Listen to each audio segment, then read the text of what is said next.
I'm photographer David duChemin, and this is Vision is Better, a sometimes weekly podcast about the craft and art of photography. Welcome here.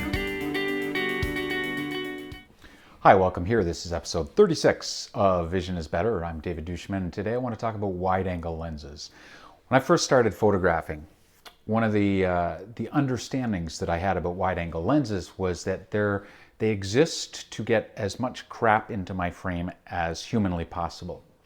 And the longer I've been doing this, the more nuanced my photography has become, and with that, the more nuanced my understanding of lenses has become. And one of the questions I get when we're doing a workshop or a trip, and especially in preparation, is people say, what kind of lens should I bring? And of course I can't answer that because I have no idea what kind of feeling you want to evoke in a scene. I have no idea what kind of style in which you photograph, and I don't know whether a 300 millimeter is more appropriate to what you want to photograph than, for example, a 15 millimeter fisheye or 100 millimeter macro. I honestly don't know. The lens is not about what kind of scene is going to be in front of me and how much crap do I need to cram into my frame. The lens is more about what kind of feeling, what kind of aesthetics do you want to imbue your photograph with. And so I wanted to take a couple minutes and talk about that because increasingly my favorite choice for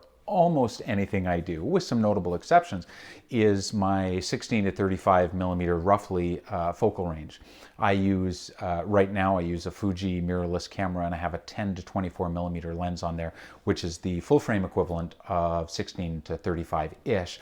And I love that combination. The reason I love it is not just so I can get more crap into my scenes. In fact, if you look at the bulk of my photographs, and I'll show you a couple as I talk, if you look at the bulk of them, I'm not trying to get more in, I'm trying to get closer with my lens so that I get an exaggerated foreground to background relationship, so that I can assign greater visual mass to those foreground elements, so that I can give more energy to the lines that I'm photographing in the frame. And it very seldom is the case that I just want to kind of get more stuff into the frame. However, just embracing a wide-angle lens isn't that easy. The fact is, a wide-angle lenses are real tough to use, which may be why a lot of beginners prefer to slap a really big lens on the front. Apart from how cool it makes you look, a really big lens, the longer telephotos tend to compress space, but they also have a much narrower angle of view. And so there's less background chaos to control. There's less elements in the frame. It's easier to exclude things. It's easier to create a simple photograph where the main subject is the main subject. However, once you start using a wide-angle lens and you kind of you start paying attention to some of the challenges of using the wide-angle, I think you'll find that brings a new energy to your photographs. It's not always appropriate, of course, if you want to do a really dignified portrait of someone. Probably the 15 millimeter fisheye isn't the way to go. That doesn't mean you can't use it for portraits. It just means it's probably not going to be the one for the dignified portrait. It'll exaggerate features. It'll give you a really big nose, and it'll look kind of goofy. But it may be appropriate for children. So I've never been one to say, hey, this is a landscape lens or this is a wildlife lens, because I've photographed bears with 24 millimeters and I photograph landscapes with 300 millimeters. It's really a question, again, of what you want your photograph to look like. So here's a few things you want to watch out for when you're starting to use a wide-angle lens. First of all, there's a lot of crap in the background, hence the reason people think that wide-angle lenses are for getting more crap in the frame. But you probably want to get some of that crap out. So you're going to have to pay more attention to your POV, your point of view, whether you're a little bit lower or a little bit more to the right.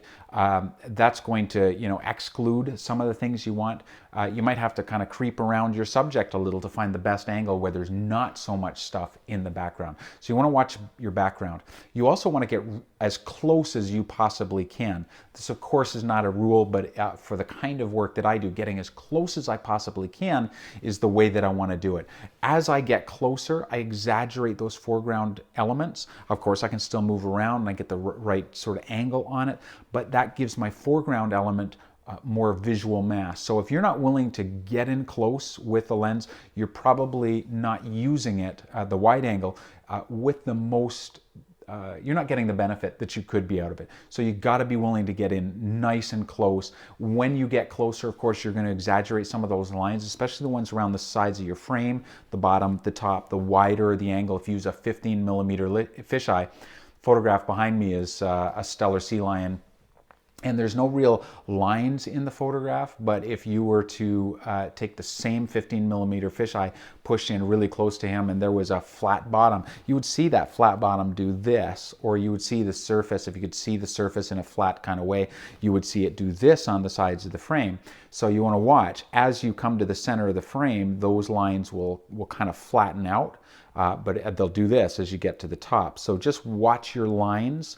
You also want to watch your filters if you're using any kind of filters on these, especially a polarizing filter. Polarizing filter has a tendency to kind of create this wavy, it gets darker in the middle on the ultra wide lenses. So if you're shooting at like 16 millimeters, you might see some of that. And one of the ways that I've dealt with it, other than of course than zooming in a little bit and minimizing that, is maybe consider getting in really close, maybe consider using that polarizer, but then perhaps if you shoot to like a different crop ratio, if you use like a 4:5 instead of like that long 16:9, you get in 4:5, you'll kind of crop off some of that. The same is true, of course, if you are getting vignetting, if you're stacking some filters or you've got a lens hood and you get a little vignetting, you can still shoot ultra wide, you can still get nice and close to your subject, you can create a beautiful photograph. Just know that cropping off to a different frame ratio, or even cropping your frame in at the same ratio and kind of nudging those distractions out,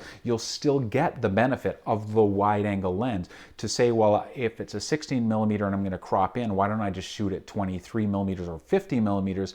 That's not really understanding what the optics are doing to your scene. If you get in nice and close with a really wide lens, even think 15 millimeter fisheye, if you got really close and then you cropped it, would that be the same as a 15 millimeter lens? No, it wouldn't. It would be a totally different look, a totally different aesthetic. So you want to watch your lines, not just for, for the distortion and stuff, but also for the energy that they create.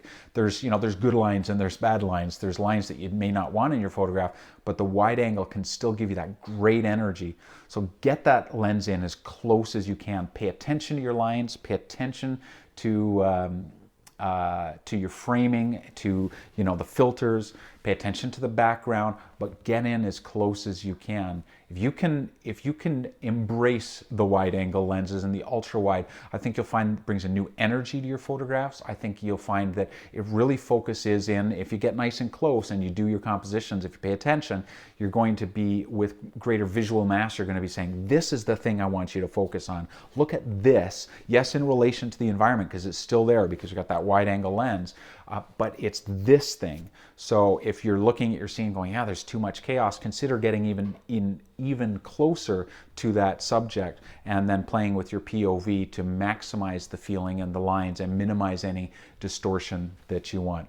Hope this is helpful to you. I don't anticipate that videos like this are kind of a one-way street. If you got questions, if you want to ask, if you want to point me to a photograph and say, hey, I've been using an ultra wide and I can't figure it out, what's wrong with this? Feel free to put comments in the comments section. Please subscribe if you would like these videos delivered to your desktop when they come out on the random infrequent basis that they do. And join me next time. Thanks so much for being here. Remember, gear is good, but vision's better. Take care.